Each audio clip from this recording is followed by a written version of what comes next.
Assalamu alaikum wa rahmatullahi ta'ala wa barakatuh. Alhamdulillahi rabbil alameen wa la akibatu lil muttaqeen. As-salatu was-salamu ala sayyidil anbiya'i wal mursaleen wa ala alihi wa ashabihi wa azwajihi wa zurriyatihi ajma'een wa man tabi'ahum bi ihsani ila yawmiddin. Alhamdulillah, viewers, once again, brothers and sisters, we are here with the topic and program of End of Times.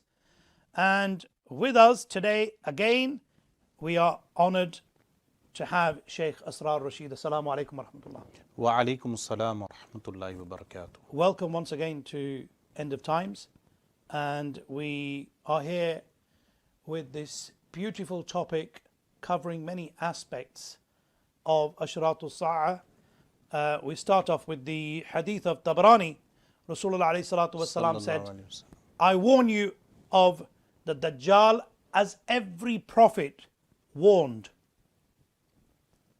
And among you, I describe what they didn't was a drought for 5 years. Every hoofed animal will perish. And the answer the Sahaba asked, Ya Rasulullah, how will believers survive? Let's take this into two parts. So every hoofed animal shall perish. So as we know, every hoofed animal, so we've got goats, sheep, cows, they're hoofed animals. So there's only going to be chicken left, white meat. The hadith you mentioned is related by Abdullah bin Mas'ud radiyallahu anh. It has a particular context. It's referring to the Ashratul Sa'ah that occur just before his actual appearance, meaning the individual Dajjal. And there are many events preceding that particular time. The meaning of the hadith, when it states every hoofed animal, it means the vast majority of hoofed animals will be affected by that drought. It doesn't entail extinction of a particular beast. It doesn't mean extinction. No, because then the other hadith, like the hadith narrated by Nawas ibn Sam'an in Sahih Muslim, it mentions that when a Dajjal appears, the individual, he will actually, of course, this would be what we refer to as istidraj. In ilm al-kalam. Istidraj meaning Allah will enable him, Allah will create the udders to be fatter and the flanks of the camels to be fatter for the Bedouins, and this will be a fitna, a tribulation for the people, where they will end up believing in a Dajjal as being God. So that entails that the animals will still be extant, they'll be around, but the vast majority of the animals will die. But it's essential that that hadith, the citation of that hadith, is given for a few reasons. One of them is that every year you have some Mahdi claimants or people who claim that the Mahdi will appear this particular year. So when we see political events, geopolitical events, like we have today in this, there will be people making Mahdi predictions. They will claim that these are prophecies. But this is a false methodology. What I mention in the book is that there are signpost signs. That we have signs which are signposts. And those signposts we only know from the hadith of Rasulullah sallallahu alaihi wasallam. Yes, ilmul kashf, which is spiritual unveilings, is something given credence by Ahlul Sunnah wal Jama'ah. Allah subhanahu wa ta'ala alludes to it, وَعَلَّمْنَاهُ مِن لَدُنَّا عِلْمًا in Surah Al-Kahf, regarding Khidr alayhi salam, that we taught him from our divine presence a particular type of knowledge. Some ulama, like Imam Fakhruddin al-Razi and others, have said this refers to what is known as ilm ladunni. It's a real type of ilm. When someone acts upon the sunnah, outwardly and inwardly, Allah subhanahu wa ta'ala uncovers for them through spiritual unveilings many types of ulum. This is without doubt. But it can never contradict the Quran and Sunnah, and it can never contradict common sense. But with the false claimants, when they make kashf claims, they contradict common sense. So the Mahdi never appears, and then people fall into doubt. They fall into doubt with regard to Ashratul Sa'ah. So the best methodology, or the only valid methodology, is following the signposts given in the hadith. So there is a trajectory of number of signs that need to occur. So previously we covered the Bedouins constructing tall buildings and the inverted society in terms of the slave girl giving birth to her mistress. But post that, we have all these signs in our trajectory, in our signposts that happen pre-Mahdi. And also tartibu ashrati sa'a is also essential, the order of events. The order of events are sometimes muddled by people. The order of events, some people think that Ad-Dajjal will appear first and then Al-Mahdi will appear. Or some people think Isa alayhi salam will appear first and then Al-Mahdi. Of course, Al-Mahdi is from the pre-major signs. So before the major signs happen, Al-Mahdi appears. Before Al-Mahdi, there are specific signs. Then post Al-Mahdi, there are the pre-Ad-Dajjal signs. So first you have the Mahdi, then post-Mahdi, you have the pre-Ad-Dajjal signs. This particular hadith is in reference to the famine that happens pre-Ad-Dajjal. In one hadith, it mentions 5 years of famine. Those 5 years of famine affect a certain region of the world, not the entire world, because we also have the signs that the rule of Al-Mahdi will be a rule of prosperity. So there will be a period of time where there is prosperity within the region of governance of Al-Mahdi. But the world will be affected, meaning climate change, what they refer to as climate change, even though the Western framing of climate change is not correct, because it's utilized by corporations in order to exploit people even further. So that's not what I'm referring to. I'm referring to the global impact created by Allah subhanahu wa ta'ala, where there will be some type of change to the climate, where there will be water shortages. Water shortages are also mentioned. One of the signs of Ad-Dajjal's appearance is actual drying up of rivers. Drying up of rivers, drying up of springs, droughts that will occur in the region, real severe droughts, not the type that we have in certain places like Ethiopia today, real severe droughts that will affect the world. But that is not this year, meaning it's not occurring now. It will occur post Al-Mahdi. So prior to discussing those signs, it's essential we discuss the signs preceding Al-Mahdi, which is also relates to water. Now, if you remember in the first discussion, the very first discussion, I mentioned the lake of Tiberias, yes. which is known as the Sea of Galilee, upon which Jesus walked. That sea, the drying of that, the last point at which that sea dries is when Ya'juj and Ma'juj appear, the two tribes. So the water beds, the aquatic beds of the world, they need to be observed, meaning a keen and diligent observer of the end of times will keep his eye not only on natural resource plundering, the natural resources being plundered by various groups. In one hadith narrated by Al-Imam Al-Hakim in Al-Mustadrak on the authority of Sayyidina Ali radiallahu anhu, there is mention of a ma'adin, precious mineral, being found in the Arabian Peninsula, which they will refer to as Fir'aun. For some reason they will name it Fir'aun. When they attempt to excavate and extract this natural precious mineral, it's referred to as ma'adin, the site will cave in on them. So this sign has not occurred. So a person should, the keen, diligent observer, the Ashratu Sa'a, will always observe, meaning apart from observing geopolitical events, we observe specific signs relating to the end of times. Similarly with the water shortages and the dissipation of the Euphrates River, that the water levels will be depleted of the Euphrates River.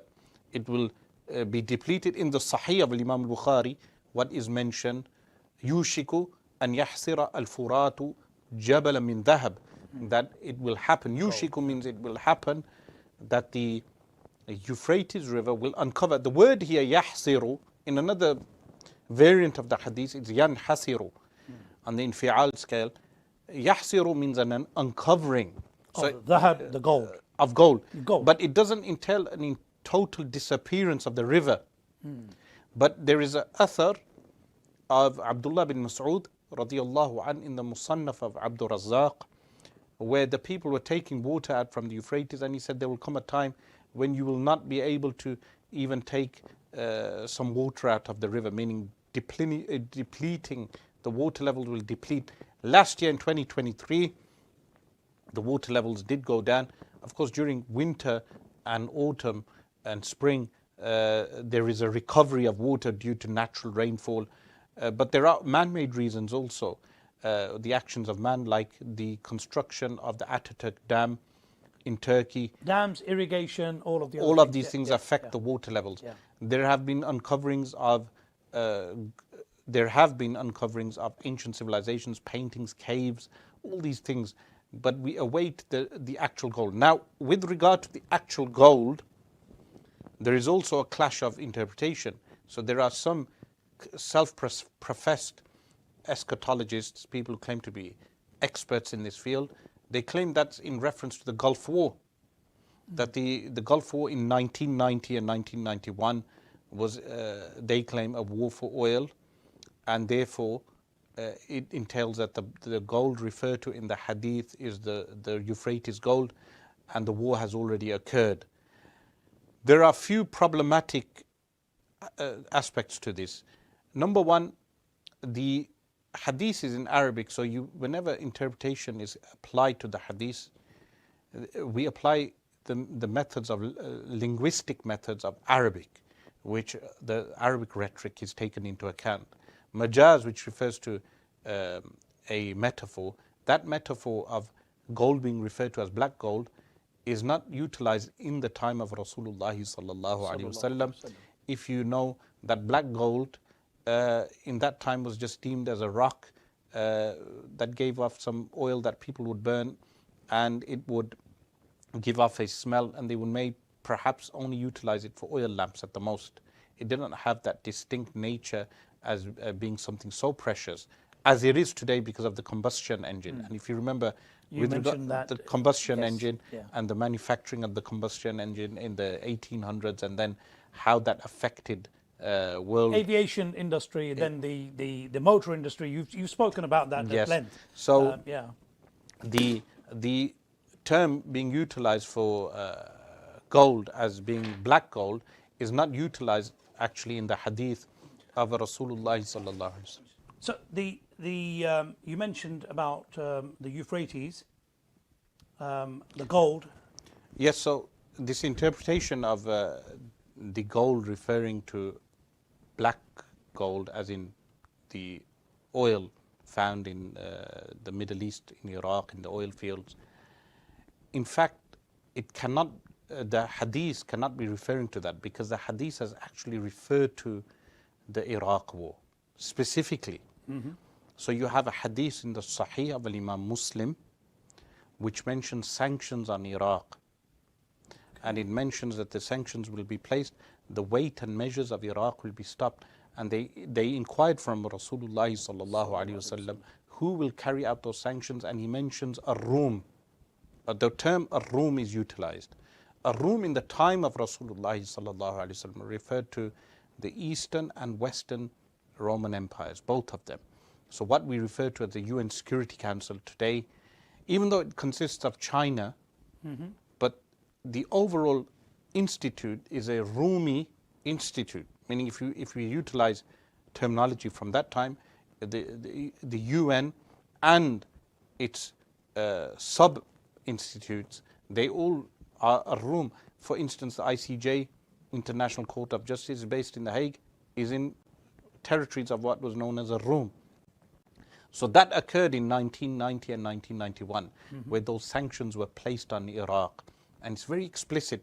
Then in the Musannaf of Ibn Abi Shayba, you have the hadith mentions that one of the signs of Ashratu Sa'a is immigration of people from Iraq to Asham and people from Asham to Al-Iraq. This occurred not only in 1990 and 1991, it occurred in 2003 when Britain and America invaded Iraq. Many Iraqis migrated to Damascus. And then it occurred again in the civil war, in the Syrian civil war, that you had cross-border migration. This has never happened in these large numbers in our history. So those signs have occurred. Also, the Gulf War was from every 199 people did not die. So this war is yet to be expected. Right. Okay. And it's one of the pre-signs of Al-Mahdi. Where does that get mentioned? If you check some of the ahadith works, like I make reference to a book known as Al-Fitan of Nu'aym bin Hammad. Some critics have said, as a point of criticism, that this work is actually weak. Now, he's one of the shaykhs of Imam al-Bukhari. He's a thiqa hadith collector. The work itself does contain weak hadith. There's no doubt on that. But there is a grading of many of those hadith. Many of the hadiths are sahih and hasan, meaning acceptable. Yeah. And some of them may be da'if, but they occurred as foretold. Or they may have corroborative, what in hadith science is referred to as mutaba'a and shawahid, in other hadith resources. But what is mentioned by Al-Barzanji and others is very clearly that this sign occurs before the appearance of Imam Mahdi. It's one of the signs pending, meaning it's one of those signpost signs. So people should not make Mahdi predictions every year. This occurs in Sufi cults. Yes, it does. And some people will tell you, that, or tell people that, yes, the Mahdi is already here. I mean, there's certain denominations that believe that Sayyidina Mahdi alayhi salam is actually hidden away, and he will come out. So the occultation belief of some of the sects, that occultation belief is based upon their nusus, meaning their textual implications, which they ascribe to the imams that we venerate as well. Yes. But the problem is we do not accept those narrations because of the sourcing and the hadith methodology that they actually have. Nevertheless, in our Sunni hadith literature, you do not find the occultation belief. Secondly, the Sufi groups that claim that they know of the whereabouts of the Mahdi, those Sufi cults may do that sometimes in order to entice the cult members into believing that their sheikh has specific knowledge relating to that. But when it turns out false, it leads to disbelief amongst some of them, disbelief in the Mahdi. The only methodology that the Ahlul Sunnah wal Jama'ah must follow is the methodology of following the Sunnah direct. That when the Sunnah foretells that specific signs will happen, like another sign which is mentioned on the year of the appearance of Al-Mahdi, is that an army from Syria, from Asham, Greater Syria, of a ruler, an Arab ruler, will enter the Hijaz and will violate the city of Al-Madinah Al-Munawwarah. Similar to what Yazid, the army of Yazid did, led by Muslim bin Uqba, when they ransacked Harra Sharqiyya and Harra Gharbiya, events that I mentioned in the book. You mentioned that 3 days there was no adhan in the Masjid al-Nabawi. There was a rape of women where 1,000 700 Sahaba were killed. 700 Sahaba were killed. 1,000 children were born as a result of the rape that you mentioned in the book. I mean, such a major atrocity in the blessed carried out by Yazid. But carried out by Yazid in the blessed city of Madinah al-Munawwarah. But I just want meaning on the orders of Yazid. On the orders of Yazid. Yes. So what will occur? An army from Greater Syria will enter Al-Madinah Al-Munawwarah, and then when they leave, intending to go to Makkah Al-Mukarramah, the hadith mentioned they will be swallowed up in an area which is mentioned as Al-Bayda. Now you do a Google map check of Al-Bayda, it's actually a region of quicksand. It's a quicksand area, and this event has not occurred. So now Juhayman al-Utaybi, when he claimed to have known the identity, remember this is not only Sufi groups. Juhayman al-Utaybi ascribed to the Salafi sect, and his teachers included Nasiruddin al-Albani, Muqbil al-Wadi'i, even though they did not ascribe to his particular interpretation. But the point of mentioning that is that this cultic interpretation of some of the Ashratu Sa'a is not unique to the Sufi groups. It's found within, it's across the board. Right. So what happened is Juhayman al-Utaybi, when he he carried out those events in Makkah al-Mukarramah, in al-Masjid al-Haram, he was awaiting at that particular point for an army to appear from Asham to enter Al-Madinah Al-Munawwarah. Now, this is problematic in many ways. In one way, which I've pointed out, that he is misinterpreting the hadith, but also in terms of aqidah and belief, that we as Muslims do not believe we will bring about the events of end of times. This is actually a methodology of Zionist Christians in the Christian Bible Belt. Zionist Christians believe that by supporting the state of Israel, they will bring about the end of times. And that is actually a Qadri type of belief, that you create your own actions and you bring about the end of times. So that's another major fallacy that so many people fall into. They believe by carrying out certain things, they will bring about the end of days. We as Muslims, we do not believe that we will bring about the end of times. It's prophecies that will occur, as Rasulullah sallallahu alaihi wasallam had foretold, events that will unfold by the will and might of Allah. And also, we should not wish for certain signs of the end of times to occur, because they entail fitna. And fitna is tribulation. And tribulation is on the iman, meaning it entails weakening of the iman. So those signs that occur before Al-Mahdi include the drying up of the Euphrates, the appearance of a golden treasure. Al-Imam Jalaluddin Suyuti in his commentary on At-Tirmidhi, he mentions it's a kanz, a treasure, while others go by the position that it's actual gold or gold reserves, natural gold reserves found in the bedrock of the river. Some people, in order to refute this, they say, because we live in the day and age of atheism, where people will reject hadith, and hadith rejectors also.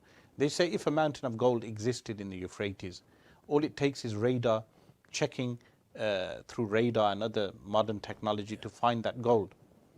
What is the response to that? Firstly, no one has actually carried out an extensive search of the Euphrates River. As far as I know, no extensive scientific research has been carried out through radar or anything else to find any deposits of gold, large deposits of gold. Secondly, the term Jabal min Dhahab is utilized, but Jabal here, even a small hillock is referred to as Jabal. Like we say, Safa and Al-Marwa are mountains. But if you look at them, they're small hillocks of rock, very small. That means that there's a deposit of gold somewhere. And who said it entails that an actual mountain, the uncovering of a mountain means that you will find like a Mount Everest or even the K2 or something like that. Even the mountains that you have in Wales. Yeah. Meaning it doesn't entail that. It means a deposit of gold will be found. So Jabal min Dhahab, that is the meaning of the hadith, is very clear from the hadith. So that is in order to refute hadith rejectors, people who object to these hadith. They make fallacious arguments. So, as in what you're saying, it doesn't have to be a huge mountain to contain that gold. It could be a small hill, which is referred to, as you say, as a depository covered perhaps by soil. Okay. So currently, as we speak, during the Syrian civil war, much of the bedrock of the Euphrates River is utilized. The soil is rich in minerals. So companies, corporations are utilizing the soil of the Euphrates and digging the bottom of the Euphrates also. There are many things going on in that region. Yeah, okay. So what I want to move on to, when you mentioned earlier about the claimants of prophethood, false claimants of prophethood, you clearly set out in the book the Sayyidina Abu Bakr Siddiq radiallahu anh, the way he conducted the 2.5 years of his khilafah, and particularly on the issue of Musaylama al-Kadhab, and you detailed how he claimed prophethood, and then he went on to marry Sajjah, and then the Battle of Yamama occurred. The uncle of the Prophet ﷺ, Sayyidina Amir Hamza radiallahu an, Asadullah wa Asad Rasul, was tragically martyred in such a horrific manner in the Battle of Uhud. And to expiate and to cover that horrific event, the Wahshi, who we now say radiallahu an, He's a Sahabi. He's a Sahabi, and he was given the freedom by By the wife, Hind, the wife. Hazrat Sufyan. Abu Sufyan. Abu Sufyan, radiallahu anh, his wife. And during their disbelief. During their disbelief, of course.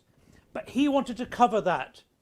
And he went and... Even though Islam expiates his sins, he was forgiven. The Prophet ﷺ said to him, don't come in front of me.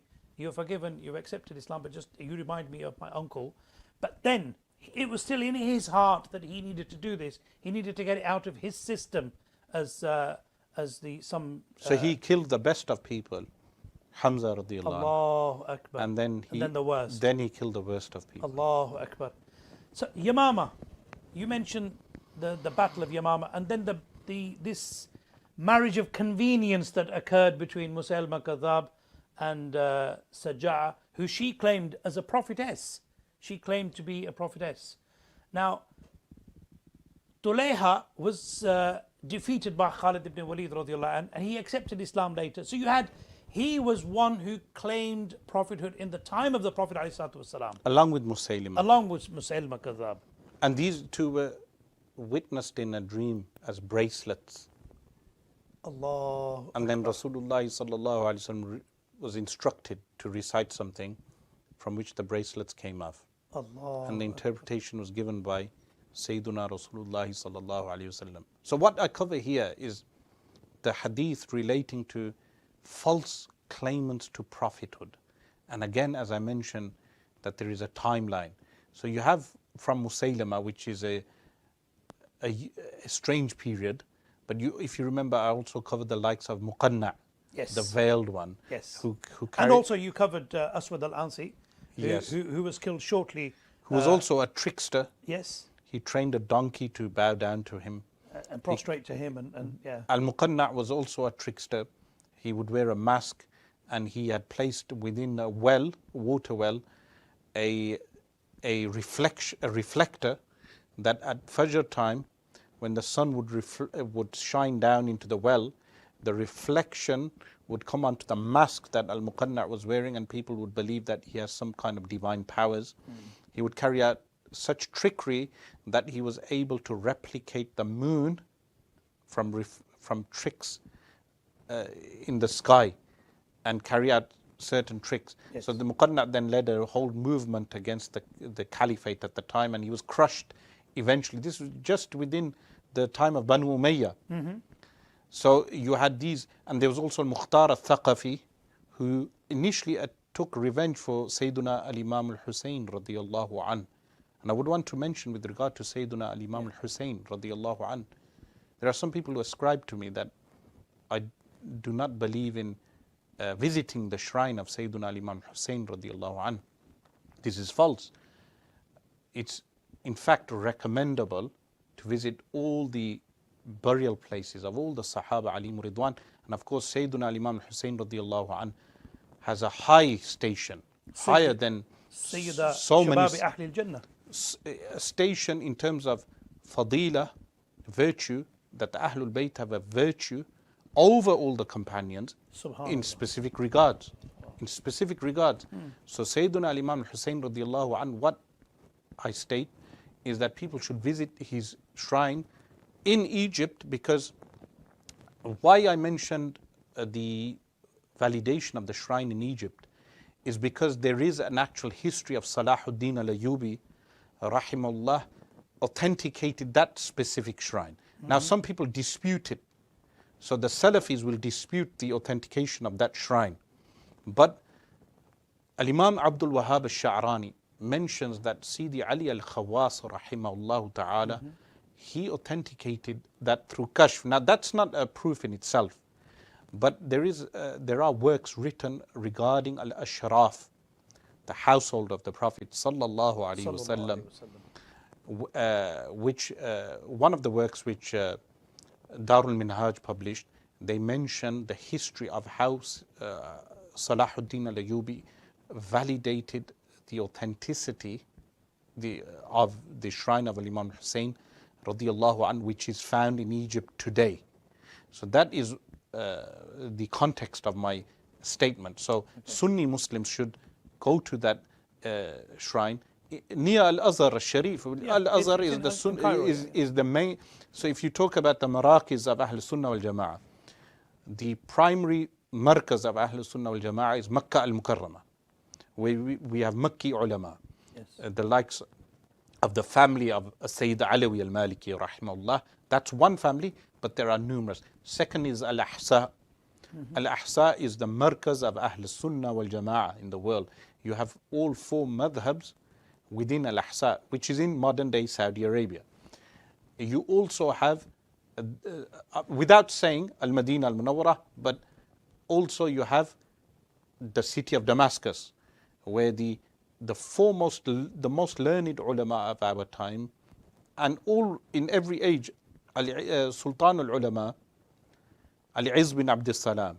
And also you mentioned that the Abdal of Sham. Yes, Greater Sham. The Greater Sham, yeah. So Sultan al-Ulama, Ali-Izz bin Abd al-Salam, he mentions that the ulama of Sham will always be the leading ulama of every age because of the dua, Allahumma barik lana fi Shamina, which Damascus is specified with Al-Quds al-Sharif as the dominant region. There are narrations which mention that the most zuhad, people who avoid worldly possessions, are found in Damascus. So then one of the major marakis of Ahl Sunnah wal Jama'ah is Al-Azhar al-Sharif, without doubt. Despite Al-Azhar and its political affiliations at times, but in terms of its historicity and its continuous presence of valid Sunni ulama in recent history, the likes of Al-Imam Mutawalli al-Sha'rawi rahimahullah. So the shrine of Imam Hussein radiallahu anh, the Sufis have validated it, like Imam Abdul Wahhab al-Sha'rani and Sidi Ali al-Khawwas. But of course, Salahuddin al-Ayyubi had some history, which if you read some of the books on the Ashraf, they mention the historical nature of that. So it's important for me to mention that. You mentioned, you clarified that, but still with Karbala, with the love of the horrific and brutal shahada of Sayyidina Imam al-Hussein radiyallahu anh on the plains of Karbala, I think people still have that love and they want to pay homage and tribute, and they want to maybe attend that place with that love that they have. I mean, some brothers, they contacted me in order to correct me on this issue, barakallahu feem, that the thing is that if someone visits the plains of Karbala in order to see the history of how the Ahlul Bayt, they were, as I mentioned, Yazid. Now with Yazid, the Ahl Sunnah wal Jama'ah position, Al-Imam Ahmad bin Hanbal very clearly permits the la'an on Yazid, the cursing of Yazid. Of course. There's no doubt. Now what Al-Imam Abu Hamid al-Ghazali rahimahullah ta'ala mentions, that a person should not excessively curse Yazid. Some people even, they attacked Al-Imam Ghazali. Al-Imam Ghazali is not saying that. What he is saying, that the common Muslim, rather than spending time in doing la'an, he should spend time in doing dhikrullah, which will benefit him. He's not in any way condoning Yazid in any way or form, meaning Sunni ulama have never taken that position.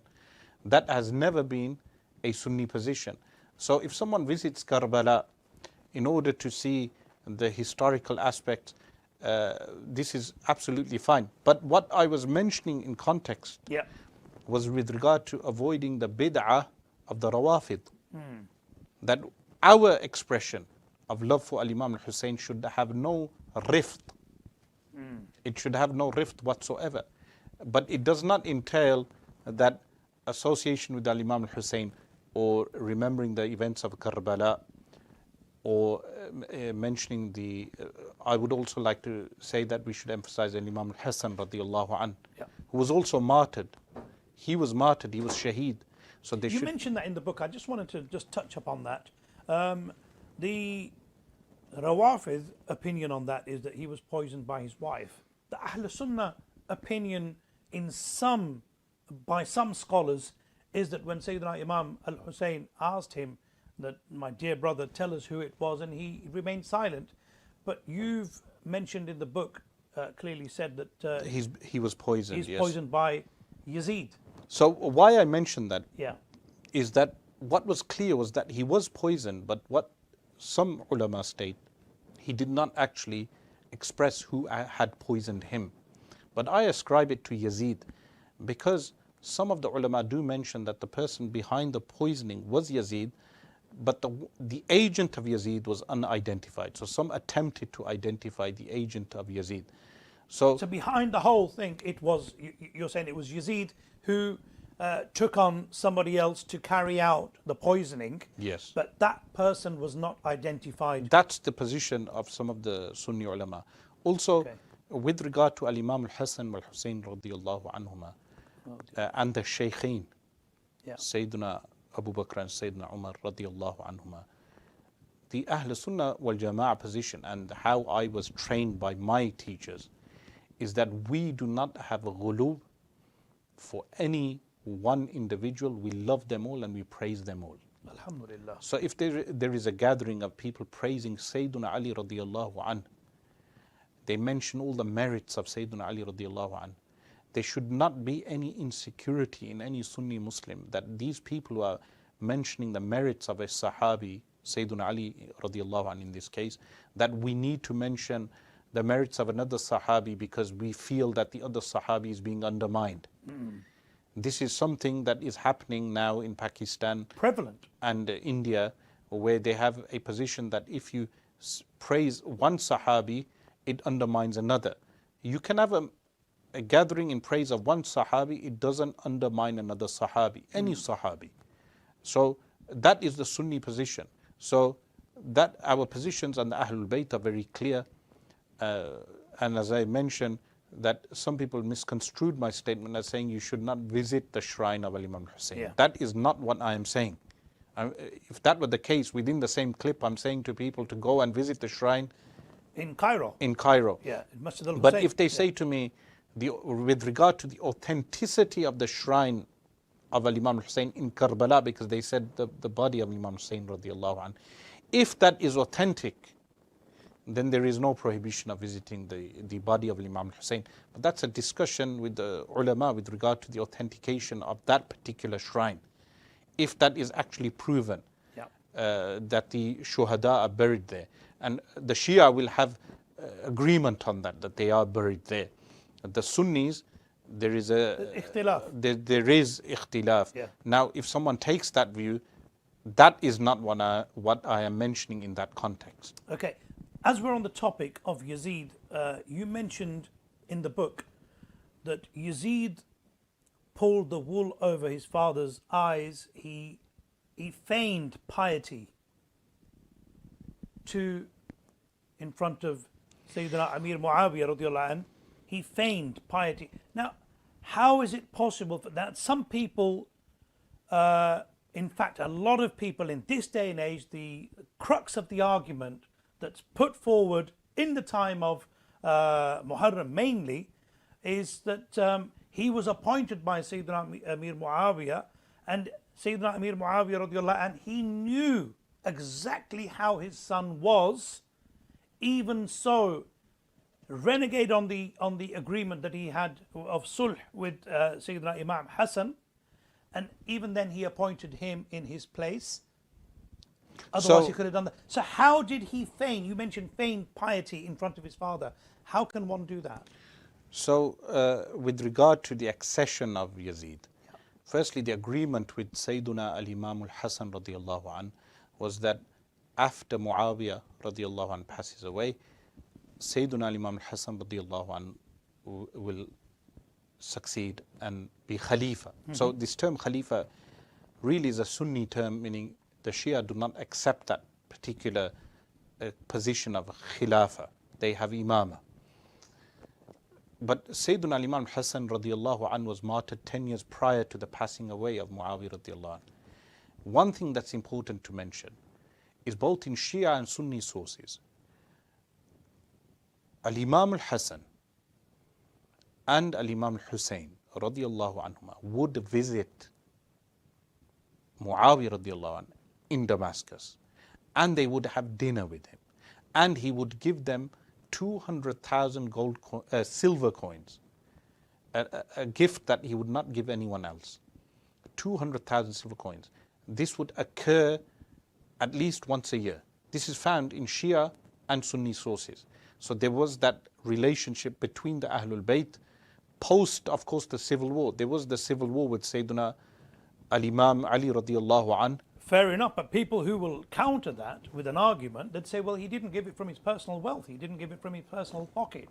Well, if it was from the Mal. Baytul Mal, the Ahlul Bayt were people who would be allocated that type of wealth, like Sayyidina Umar radiallahu anh had allocated wealth for the people of Badr. But if he was a tyrant of some sort, he would not have allocated that for the Ahlul Bayt. Meaning, the Ahlul Sunnah wal Jama'ah consistently look after Al-Ashraf Sayyids to the point that in our tradition, we have Naqib al-Ashraf. Naqib al-Ashraf is someone who checks the births of any Ashraf, Sayyids who are born in families and preserves them. This is important because in the Indo-subcontinent, you have had false claimants of being Ashraf. It's very important because locally speaking, I've encountered people who claim to be Ashraf and then later it is discovered that the person is not actually from the Ashraf.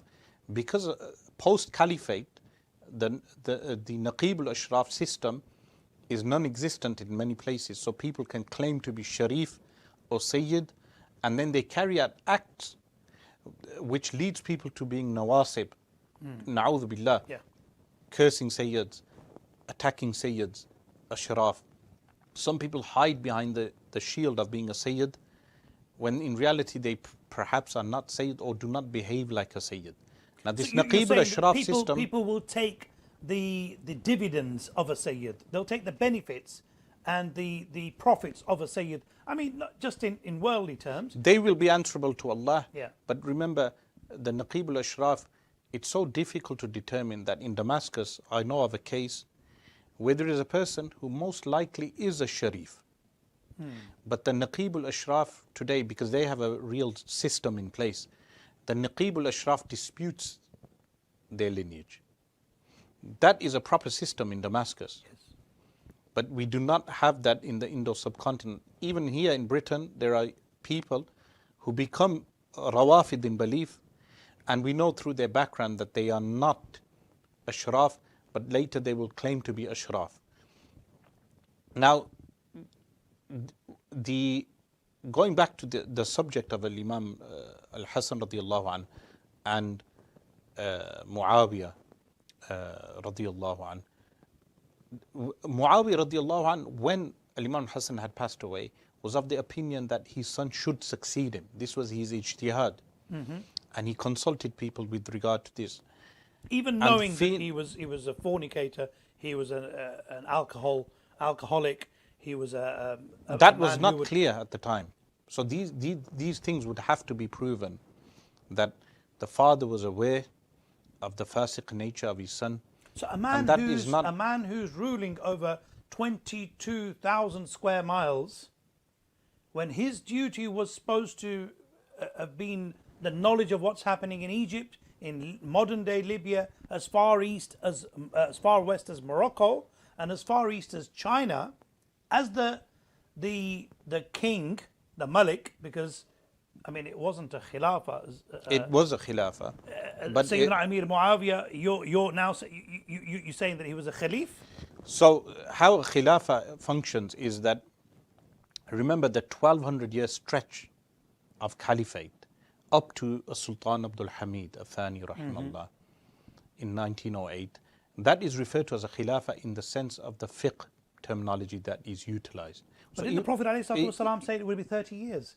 Yes, so that's referred to as al-khilafa ala manhaj al-nabuwa, caliphate on the prophetic methodology. The other caliphate is in reference to succession and implementation of Islam, at least theoretically. So in that sense, it's khilafah. But he declared himself as a king in terms of mulukiyah, in terms of succession. Successorship became a form of nepotism, and the progeny succeeded their fathers. So nepotism was that he appointed his son Yazid. What happened at that point, at the time of succession, was that he attempted to finalize the bay'ah, the oath of allegiance with Ahlul Halli wal Aqd. Now, Ahlul Halli wal Aqd are the people who unite and bind the caliphate. And that bay'ah, that oath of allegiance was not actually finalized. And when he died, Yazid attempted to finalize the oath. And that is why the message was then dispatched to three people in particular: Abdullah bin Umar, Abdullah bin Zubayr, Al-Hussein, radiyallahu anhum. And that letter reached Al-Madinah Al-Munawwara, and that incident is mentioned in Al-Bidaya and Nihaya. Each one decided to carry out a different initiative. Abdullah bin Zubayr decides to go to Makkah Al-Mukarramah, where he formulates his own caliphate. And then Al-Imam Al-Hussein radiyallahu an, he embarks to Karbala on the behest of the people of Karbala, people of Al-Kufa. Of course, Karbala was not his destination. His intended destination was Al-Kufa, famous story and history. And then Abdullah bin Umar decides to remain in Al-Madinah Al-Munawwara. This was all ijtihad on the part of all three Sahaba. Abdullah bin Zubayr, he then establishes an oath of allegiance. Now, if the oath of allegiance had been finalized for Yazid, Abdullah bin Zubayr would not have declared himself as Khalifa. So that means what? Muawiyah radiallahu an intended to make his son the Khalifa, but he did not finalize the bay'ah. It was not finalized. So that is from the early history, what I cover on the history. So does that not cover إِنَّمَا الْأَعْمَالُ بِالنِّيَّاتِ? His intention was there, so he will be judged on the intention. Of course, every Sahabi is judged, but the successor was not a kafir at the time, meaning Yazid was not a kafir at the time. At that particular time, no one had declared him a kafir. He was a believer. So the shurut of a Khalifa were fulfilled, which are what? That the person be from Quraysh. Now, by the way, the Ottomans not being from Quraysh, I addressed that in the book as well. But according to Ahl Sunnah wal Jama'ah, because the Khawarij and the Mu'tazila oppose this, that the Khalifa should be from Quraysh, he be sound of mind, he be healthy, fit and healthy, and he have the requisite knowledge of governance, which is he be from Ahlul Ijtihad in governance. If he does not have those requisite tools for Ijtihad, then the people around him, those who surround him, the Majlis Shura. So those shurut ostensibly were fulfilled in Yazid. So that is Ijtihad, and a person can make khata, mistake in Ijtihad. So his Ijtihad, people can say that this Sahabi made khata in his Ijtihad in this regard. And we leave the case to Allah subhanahu wa ta'ala. That is the position of Ahl Sunnah wal Jama'ah and has remained consistently. So that the book covers the first 100 years. Yes, it does. And I want to touch upon two important contentious issues that are regularly brought up in the circles of Ahl Sunnati wal Jama'ah, where allegations and various comments are thrown from both sides. The battles of Siffin and the battle of Jamal that you covered in your book in depth. The battle of Siffin, when Sayyidina Uthman ibn Affan radiallahu anh, he's martyred, Sayyidina Ali ibn Abi Talib, and you write in the book that when Ali ibn Abi Talib, Karamallahu wajhahul kareem, he came and he slapped his son and hit his other son on the chest and said, "What have you done? Why did you allow this to happen?"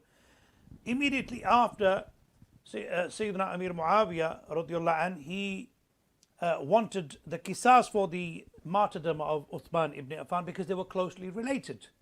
Now he is the governor in Sham at the time. Sayyidina Ali ibn Abi Talib, Karamallahu wajhahul kareem, he's trying to consolidate, and he's trying to consolidate the Khilafah, take the bay'ah, as you've mentioned, that once the bay'ah is done, then we will come to the matter of qisas. Siffin, how many Sahaba were killed? Who was on the haqq? When the Prophet ﷺ says, Al-haqqu ma Ali wa Aliyun ma al-haqq, the truth lies with Ali and Ali lies with the truth. And how do you There's no doubt that the truth is with Sayyidina Ali radiallahu anh. That is the consistent position of Ahl Sunnah wal Jama'ah. The Ahl Sunnah wal Jama'ah, the Sunni position with regard to the Sahaba alayhim ridwan, which commonly There are many fallacies that are made widespread amongst the Shia community. One of them is that the Sunnis believe the Sahaba are ma'soom. This is false. Ahl Sunnah wal Jama'ah do not hold the Sahaba as being ma'soom. We uphold adalatu Sahaba. Adalatu Sahaba entails that the Sahaba do not concoct a lie with regard to Rasulullah sallallahu alaihi wasallam, following the order of man kadhaba alayya muta'ammidan falyatabawwa maq'adahu min an-nar. Whoever lies upon me purposefully, then let him take his seat in hellfire. No Sahabi lies with regard to Rasulullah sallallahu alaihi wasallam. So what is of interest? Firstly, this was a fitna. The very nature of fitna is confusion. What is of interest during that fitna? Firstly, the Nawasib, those who disparage the Ahlul Bayt, they do fault finding with Sayyidina Ali radiallahu anhu, which we as Ahl Sunnah wal Jama'ah do not highlight, because we do not agree with those positions. In fact, if those positions ever raise their heads, we refute those positions. But we have consistency, because similar type of objections are made with regard to the Shaykhain, and then at the tail end, Muawiyah radiallahu anhum. And we consistently respond to those objections also. But what we observed during that civil war is that the brother of Sayyidina Ali radiallahu anh, he joins the side of Muawiyah radiallahu anh, Aqil bin Abi Talib. Now for us Ahlul Sunnah wal Jama'ah, Aqil bin Abi Talib radiallahu anh is from the Ahlul Bayt. Because in the Hanafi school, for instance, there are 5 families that are deemed as the Ahlul Bayt that we cannot give zakatul amwal to.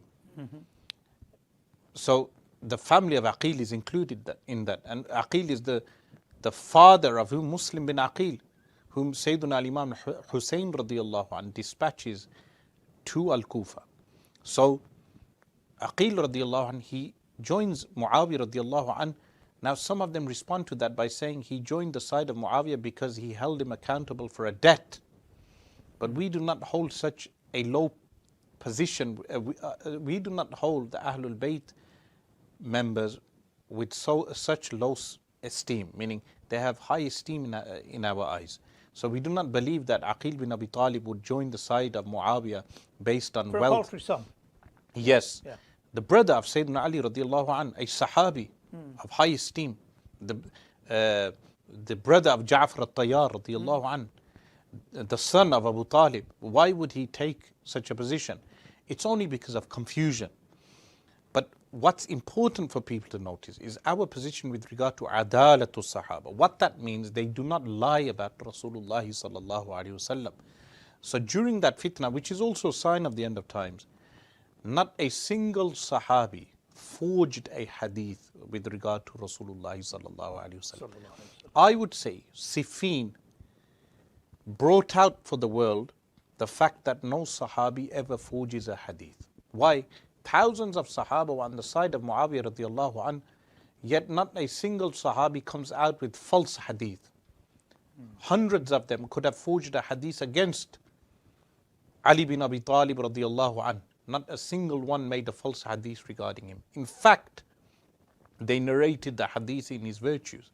So when Imam Ahmed bin Hanbal says there is no Sahabi with no more hadith with regard to his virtues than Ali bin Abi Talib, do you know why that is? That is because of the Battle of Siffin. Because that fitna led to Muawiyah radiallahu anh in his gatherings ordering the likes of Abdullah bin Abbas radiallahu anhuma to narrate the hadith of Ali bin Abi Talib radiallahu anh, because there were some misguided Bani Umayyah around Muawiyah radiallahu anh who would curse Sayyiduna Ali radiallahu anh. To reprimand on the orders them, of Muawiyah? No, it's not proven from Sunni literature that he ordered this. That's not proven in any authentic narration. He ordered that. That's not proven. In fact, Abdullah bin Abbas is commanded to narrate the hadith on the Fadail. Now, later the Banu Umayyah did curse Sayyiduna Ali radiallahu anh on the mimbar, and that was stopped by Abdullah bin Umar. But it is not proven that Muawiyah radiallahu anh actually commanded that to occur. The common sense and logic, the likes of Abdullah bin Abbas radiallahu anhuma, who we also regard in high esteem, the cousin of the Prophet sallallahu alaihi wasallam, the cousin of Ali radiallahu anhu, why would he sit in the majlis of Muawiyah radiallahu anhu? If Muawiyah radiallahu anhu was like Fir'aun according to them, why would he sit in those gatherings and converse with him and even be a part of his majlis to shura, body of consultation? And this is after the civil war. Yeah. So that means the sulh, like I mentioned, if Al-Imam al-Hasan radiallahu anhu, Imam al-Hussein radiallahu anhu, they dined with this man, they took money from the man as a gift from the Baytul Mal, or wherever the wealth came from, because he was wealthy. And then likewise the likes of Sayyiduna Abdullah bin Abbas radiallahu anhuma associated with him, then that remained the consistent Ahl Sunnah wal Jama'ah position in accordance with the Sunnah, because Rasulullah sallallahu alaihi wasallam said, Inna ibni hadha sayyidun, that this son of mine is a sayyid. And what will this sayyid do? He'll unite between two factions of warring Muslims. So of course that is covered in the book and is from the Ashratu Sa'a, as you mentioned, Sughra. Yeah. These are the signs that have transpired. These are the ones that have transpired. MashaAllah, we're coming to the end of the program, and I want to continue with the signs Ashratu Sa'a in the next episode, inshallah. Sadly, we've run out of time today. I'd like to thank Shaykh Asrar Rashid once again for joining us here. And I'd like to thank you, brothers and sisters, for watching, sharing and commenting on the program. Do forward any questions that you do have. Inshallah ta'ala, we will endeavor to include them in the future programs. In fact, at the end of the series, we will have a question and answer program to finalize the whole series, in which some of your questions will be taken, inshallah, and the answers will be given by Shaykh Asrar Rashid. Jazakallah, Shaykh, for giving your time once again. And thank you to the viewers. Look after yourselves and your loved ones. Till next time, Assalamu alaikum wa rahmatullah.